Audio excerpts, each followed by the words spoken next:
দেশজুড়ে বন্যা পরিস্থিতির অবনতি, টানা বৃষ্টিতে বিপর্যস্ত রাজধানীর জনজীবন, জানমাল রক্ষায় কঠোর তদারকি নির্দেশ প্রধানমন্ত্রীর। মুজিব বর্ষ পালনে রাষ্ট্রের 982 কোটি টাকা ব্যয় করেছিল পতিত স্বৈরাচার, সংসদে অর্থমন্ত্রী। আর্থিক খাতে শৃঙ্খলা ফেরানোই অগ্রাধিকার। সংসদ প্রাঙ্গণে চিরনিদ্রায় শায়িত সাবেক স্পিকার ব্যারিস্টার জমির উদ্দিন, রাজনীতিতে তার অবদান চিরস্মরণীয় বললেন বিশিষ্টজনরা।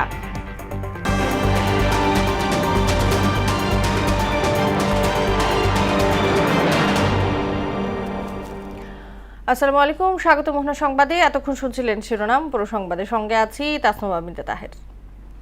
টানা বর্ষণ ও পাহাড়ি ঢলে চট্টগ্রাম, বান্দরবান, হাতিয়া, চুয়াডাঙ্গা ও গাজীপুর সহ দেশের বিভিন্ন জেলায় বন্যা পরিস্থিতির অবনতি হয়েছে। তীব্র স্রোতে সড়ক যোগাযোগ বন্ধ থাকায় দুর্গত এলাকায় ত্রাণ পৌঁছানো সম্ভব হচ্ছে না। বান্দরবানের প্রধান সড়কে পানি জমে সারা দেশের সঙ্গে এখনও সড়ক যোগাযোগ বিচ্ছিন্ন রয়েছে। এদিকে জলাবদ্ধতায় গাজীপুরে ভোগান্তি বেড়েছে শিক্ষার্থী ও কর্মজীবী মানুষের। প্রতিনিধিদের তথ্যে জানাচ্ছেন ডলি বিনতে মনোয়ারা।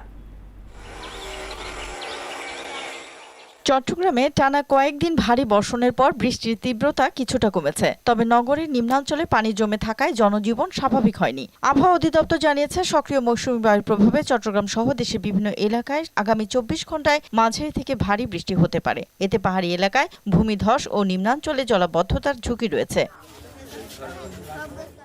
টানা বর্ষণে চুয়াডাঙ্গার দামুরহুদা মুজিবনগর আঞ্চলিক সড়কের প্রায় 1 কিলোমিটার ধসের ঝুঁকিতে পড়েছে। নিরাপত্তার স্বার্থে প্রায় 12 কিলোমিটার সড়কে সব ধরনের যান চলাচল বন্ধ রেখেছে প্রশাসন। স্থানীয়দের অভিযোগ, দীর্ঘদিন ধরে সড়কের পাশ থেকে অবৈধভাবে বালু উত্তোলনে রাস্তার ভিত্তি দুর্বল হয়ে পড়েছে। কয়েকদিনের ভারী বৃষ্টিতে পরিস্থিতির আরও অবনতি হয়েছে। অভিযোগ পেলে তদন্ত করে আইনগত ব্যবস্থা নেওয়া হবে বলে জানান উপজেলা নির্বাহী কর্মকর্তা। টানা কয়েকদিনে ভারী বর্ষণ ও পাহাড়ি ঢলে বান্দরবানের সাঙ্গু নদীর পানি এখনও বিপদসীমার উপর দিয়ে প্রবাহিত হচ্ছে। প্রধান সড়কে পানি জমে থাকায় সারা দেশের সঙ্গে এখনও যোগাযোগ বিচ্ছিন্ন রয়েছে। নদীর তীরবর্তী ঘরবাড়ি সহ বালাঘাটা, ক্যামলং, আর্মিপাড়া, ইসলামপুর, শেরেবাংলা নগর সহ নিম্নাঞ্চলে পানিবন্দী হয়ে পড়েছে অসংখ্য মানুষ। বাসায় যাচ্ছি, পানি উঠে গেছে রাস্তায়, কারেন্ট নাই, নেটওয়ার্ক নাই। পাহাড় ভেঙে গছে পড়ে গেছে, বাসায় একদম মানে ঢুকে পানি টানি যে অবস্থা হয়ে গেছে, বাসায় আপনার খাওয়ার নাই। দুর্যোগ মোকাবেলায় প্রশাসন সতর্ক রয়েছে ও সার্বিক তদারকি অব্যাহত রয়েছে বলে জানান সংশ্লিষ্ট কর্মকর্তারা। 8,500-এর মতো মানুষ হচ্ছে যে পানিবন্দী অবস্থায় আছে, আর এর বাইরে 6,250 আজকে সকাল পর্যন্ত আমাদের সারা জেলার উপজেলাগুলি সহ এই পরিমাণ মানুষ দুর্যোগে আক্রান্ত হয়ে আমাদের আশ্রয়কেন্দ্রগুলোতে আছে। আশ্রয়কেন্দ্রে আমাদের সর্বোচ্চ সহযোগিতায় শুকনো খাবার এবং রান্না করা খাবার দুটি আমরা সরবরাহ করছি। টানা বর্ষণে গাজীপুর শিল্পনগরী বিভিন্ন এলাকায় জলাবদ্ধতার সৃষ্টি হয়েছে। টঙ্গী, ভোগড়া বাইপাস, জয়দেবপুর, কোনাবাড়ি ও কালিয়াকৈর সহ বিভিন্ন এলাকার সড়ক, অলিগলি ও নিম্নাঞ্চলে পানি জমে জনজীবন বিপর্যস্ত হয়ে পড়েছে। যান চলাচল ব্যাহত হওয়ায় চরম দুর্ভোগে পড়েছেন কর্মজীবী মানুষ, শিক্ষার্থী ও কলকারখানার শ্রমিকরা। কালিয়াকৈরে কলার ভেলা ও নৌকা চলাচল করছে মানুষ। স্থানীয়দের অভিযোগ, অপর্যাপ্ত ড্রেনেজ ব্যবস্থা ও পানি নিষ্কাশন ব্যবস্থা না থাকায় সামান্য বৃষ্টিতেই জেলার বিভিন্ন এলাকায় জলাবদ্ধতার সৃষ্টি হয়েছে। ডলি বিনতে মনোয়ারা, মোহনা সংবাদ। এদিকে মধ্যরাত থেকে টানা বৃষ্টিতে বিপর্যস্ত রাজধানীর জনজীবন, বিভিন্ন সড়কে জলাবদ্ধতায় ভোগান্তিতে পড়েন নগরবাসী। এই সময়ে ঢাকায় 97 মিলিমিটার বৃষ্টি রেকর্ড করা হয়েছে। সর্বোচ্চ বৃষ্টি হয়েছে পটুয়াখালীতে 132 মিলিমিটার। আবহাওয়া অধিদপ্তর বলছে, সমুদ্রে লঘুচাপের প্রভাবে দেশে ভারী বৃষ্টিপাত আরও বাড়বে। এমআর আসাদের রিপোর্ট। পানি নিষ্কাশনের পথ না পেয়ে সড়কেই জমতে থাকে পানি, ফলে সড়কগুলো পরিপূর্ণ হয়ে যায় বৃষ্টির পানিতে। কোথাও হাঁটু ও কোথাও কোমর সমান পানিতে আটকে পড়ে যানবাহন। আমাদের তো সমস্যা হচ্ছে, এখানে কোনো খেপ নাই, কিছু নাই, আমাদের ইনকামের সোর্স কমে যাইতেছে। যে বৃষ্টি চলতেছে এখানে তো লোকজন একটু কম ওঠে, দেখতেছেন তো হালুয়া হয়ে গেছে ভিজে, খুবই মানে সমস্যার ভিতরে আছে স্যার। পথে পথে শিক্ষার্থীরা পড়েন বিপত্তিতে। দুর্ভোগের শেষ ছিল না অফিসগামীদের, আর রোজগারে টান পড়ে শ্রমজীবী মানুষের। আপনি সাংবাদিক হিসেবে আপনাদের কাছে আমার প্রশ্ন, একটা বিহিত হোক এটার। আমি দিতে পারি, আমার কাছে আল্লাহ আমাকে টাকা দিয়েছে, সামর্থ্য দিয়েছে, যাদের নাই তারা কি করবে? আজকে আমি এখান থেকে মহাখালী যাব 200 টাকা ভাড়া, ও আমার কাছে 500 টাকা যাচ্ছে। একটা ইনসাইড বাসা আছে, মনে করেন খাটের উপরেও পানি উঠে গেছে। যেমন শেওড়াপাড়া, দেয়া, ফিরেবাগ, সাবরা মসজিদ, আনন্দবাজার, তারপর আপনার ইন্দা ঝিলপাড়, নতুন বাজার, কল্যাণপুর, ঠিক আছে, ইন্দা আছে তালতলা, মোল্লাপাড়া, ঠিক আছে। আবার আপনার কাজীপাড়া তনে বাজার, মিরপুর 10 নম্বর পুরো মেন রোডে মনে জানে গাড়ির এই পর্যন্ত পানি। আবহাওয়া অধিদপ্তর জানায় সমুদ্রের লঘুচাপের কারণে এখনই থামছে না বৃষ্টি। লঘুচাপ তৈরি হওয়ার সঙ্গে সঙ্গে 2 তারিখে সমুদ্র বন্দরগুলোর জন্য 3 নম্বর স্থানীয় সতর্ক সংকেত জারি করেছিলেন এবং সমুদ্রের পরিস্থিতি ভালো জানা, কিন্তু গতকাল কিন্তু আমরা সমুদ্র বন্দরগুলোর জন্য 3 নম্বর স্থানীয় সতর্ক সংকেত প্রত্যাহার করে নিয়েছে, কিন্তু ভারী বর্ষণটা কিন্তু এখনো বলবৎ রয়েছে। এদিন সর্বোচ্চ বৃষ্টিপাত রেকর্ড হয়েছে পটুয়াখালীতে। ঢাকায়ও প্রায় 100 মিলিমিটার বৃষ্টি হয়েছে।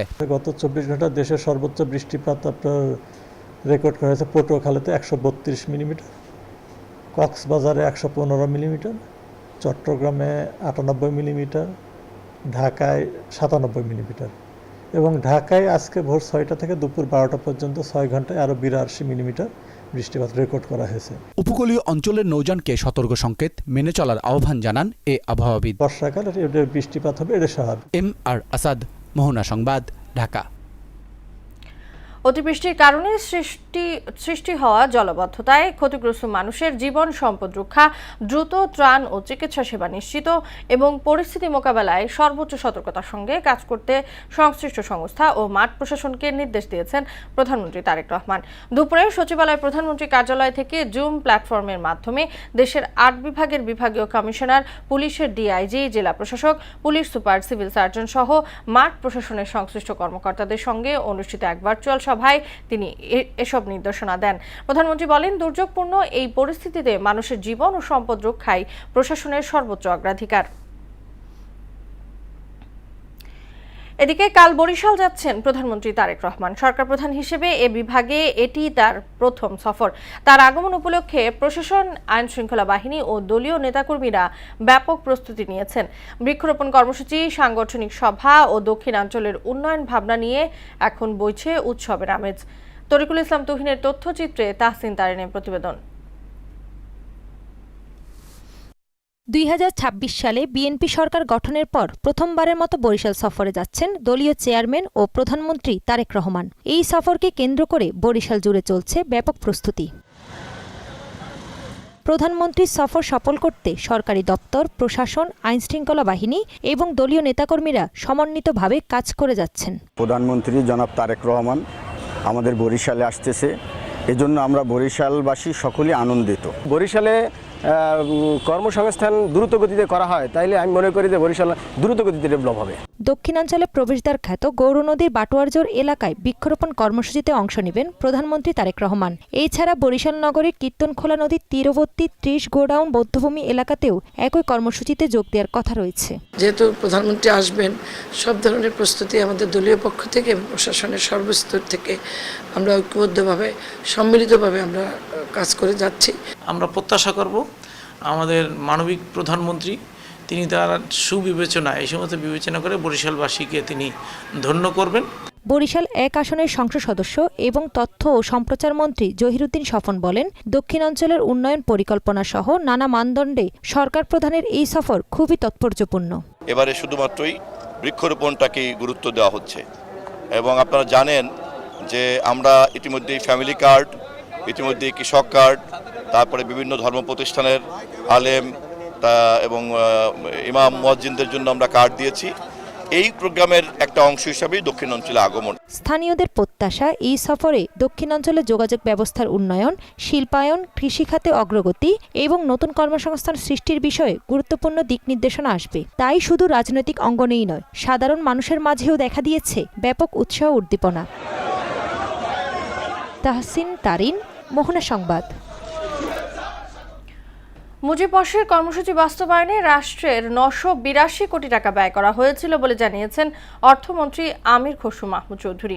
বিকেলের সংসদে প্রশ্নোত্তর পর্বে এ তথ্য জানান তিনি। ফ্যাসিস্ট সরকারের লুটপাটে জর্জরিত আর্থিক খাতের শৃঙ্খলা ফেরানোই বিএনপির সরকারের অগ্রাধিকার বলেও জানান অর্থমন্ত্রী। আর কর্মসংস্থানের অংশ হিসেবে উপজেলা পর্যায়ে তরুণদের প্রশিক্ষণের আওতায় আনার কথা বলেন আইসিটি মন্ত্রী ফকির মাহবুব আনাম। মনিরুল ইসলামের প্রতিবেদন। সদস্যবৃন্দ, আমি এখন জাতীয় সংসদের স্পিকার হাফিজ উদ্দিন আহমেদের সভাপতিত্বে শুরু হয় সংসদ অধিবেশন। প্রশ্নোত্তর পর্বের শুরুতেই দেশের আর্থিক খাতের অসঙ্গতি এবং এর থেকে উত্তরণ সহ নানান বিষয় উত্থাপন করেন সংসদ সদস্যরা। এদিনের এজেন্ডায় ছিল ডাক ও টেলিযোগাযোগ এবং তথ্য ও যোগাযোগ প্রযুক্তি বিভাগও। কার্যকর কোনো পদক্ষেপ আমরা গ্রহণ করতে পারছি কিনা। অর্থমন্ত্রী আমির খসরু মাহমুদ চৌধুরী দেশের আর্থিক খাত ধ্বংসের পেছনে তৎকালীন আওয়ামী লীগ সরকারকে দায়ী করেন। বলেন, শুধুমাত্র মুজিব বর্ষের পেছনেই 982 কোটি টাকারও বেশি ব্যয় করা হয়েছিল।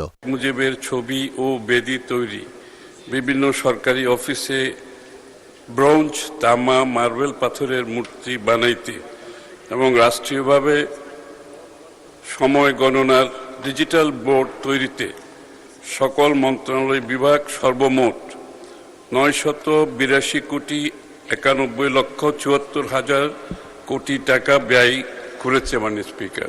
আর্থিক খাতে শৃঙ্খলা ফেরাতে সরকার প্রতিশ্রুতিবদ্ধ উল্লেখ করে অর্থমন্ত্রী বলেন, দেশের পুঁজিবাজারে কারসাজিতে জড়িতদের বিরুদ্ধে ব্যবস্থা নেওয়া হয়েছে। চেষ্টা চলছে বিদেশে পলাতকদের ফিরিয়ে আনারও।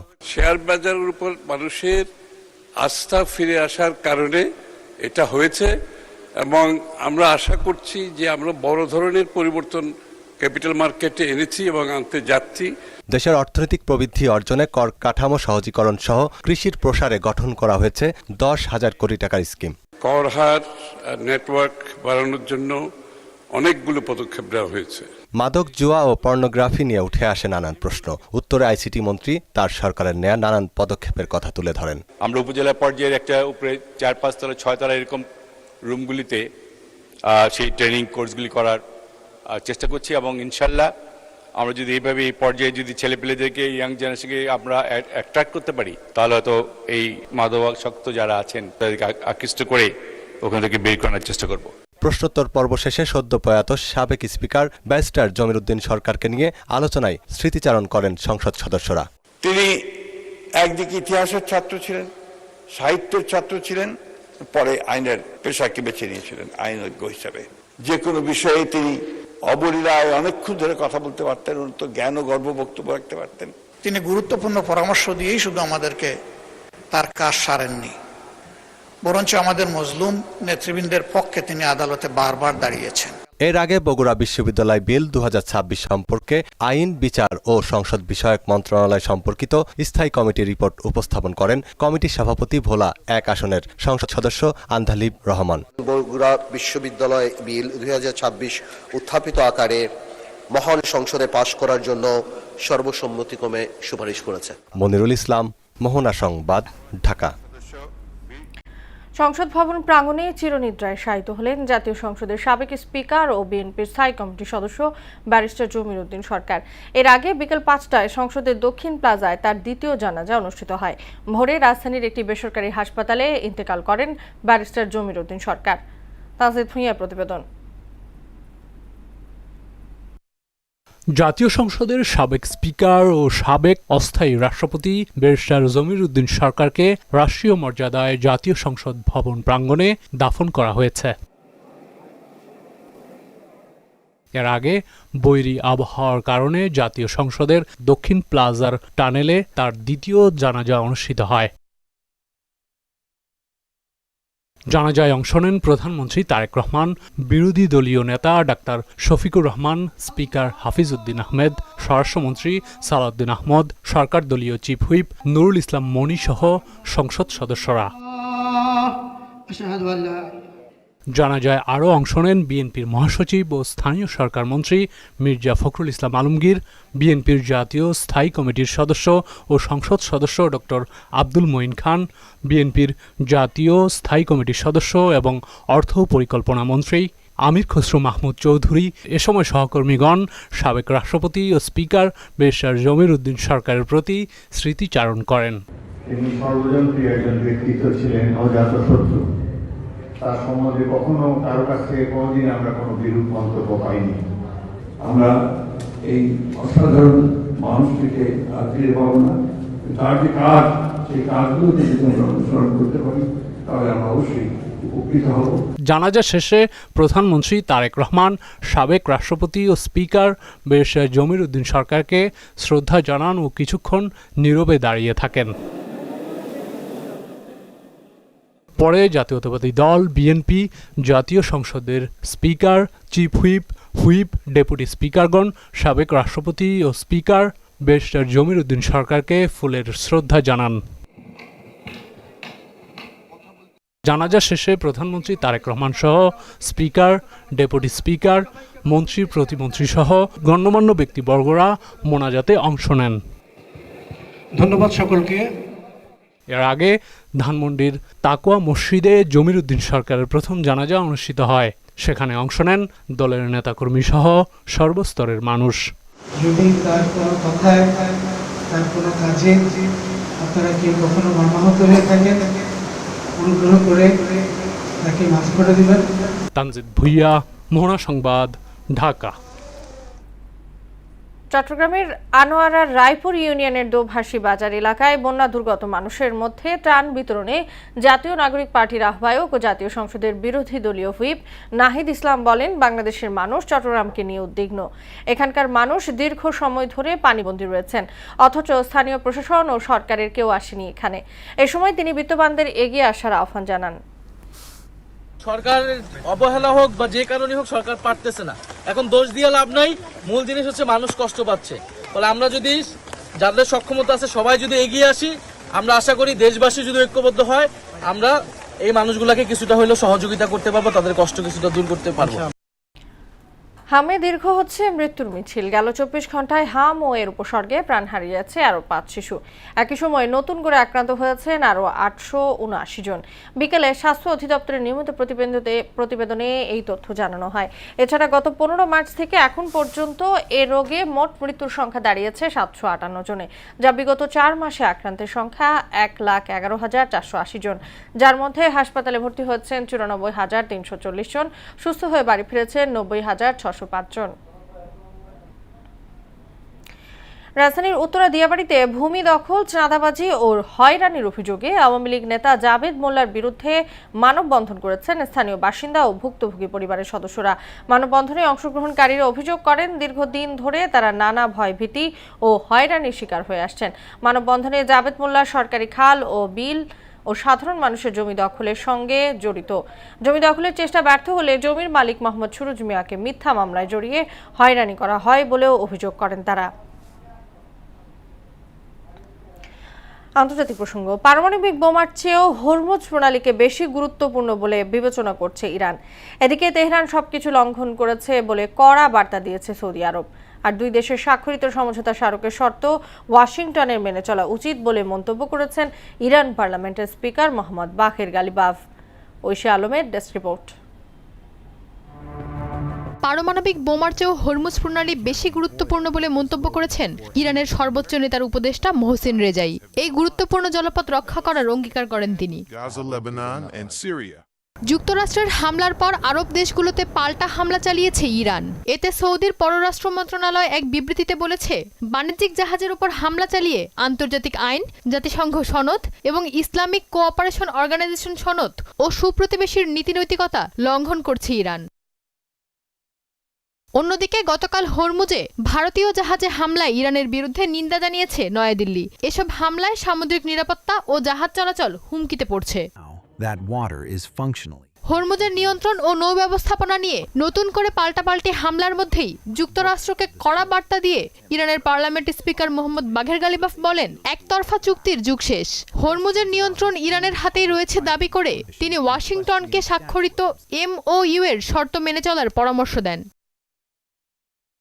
ঐশী আলম, মোহনা সংবাদ। শেষ করব মোহনা সংবাদ, যাবার আগে শুনলামগুলো জানিয়ে দিচ্ছি আরো একবার।